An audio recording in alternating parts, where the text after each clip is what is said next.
So okay, ito another day, another vlog tayo. After ko ngang magkilo ng bigas, ayan, umakyat ako sa taas at kita nyo naman, disaster. So naisip ko na ngang ayusin yan at palitan na yung punda namin at kaluban ng aming kama. At yon ng mga laro ni Gino, ang pinakamadumi. So yan, umpisa na natin. Ano na pala ako, time-lapse kasi sobrang matrabaho nito at ang dami-dami nating gagawin. So kita nyo naman gaano kakalat ang bahay namin dahil nga may kasama kaming toddler. Ako na muna naglinis kasi nga si mami sobrang busy niya sa trabaho at ang dami rin niyang ginagawa. Pagdating niya pagod na rin dahil sa side hustle niya. So dahil nga mabait ang daddy Jepoy nyo, yan, nag-vacuum na rin tayo.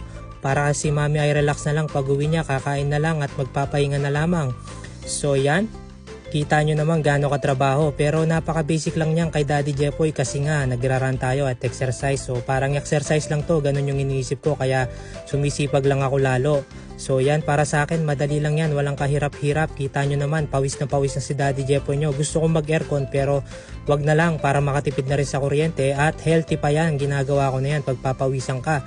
So yan, malapit na tayo matapos. Inayos ko na yung mga laro ni Gino, nakapaglagay na rin tayo ng punda at nagtupi na rin ako ng mga damit namin kasi nga maglalaba bukas sila nanay ko at pagsasama-samahin ko pa yung maraming damit after nito ako para bukas laban na lang. So yan, okay na naman, malinis naman, mamaya yan, magulo na naman yan dahil kay Gino. So yun lamang po, pawis na si Daddy, ligo na tayo, goodbye and maraming salamat, God bless you all po.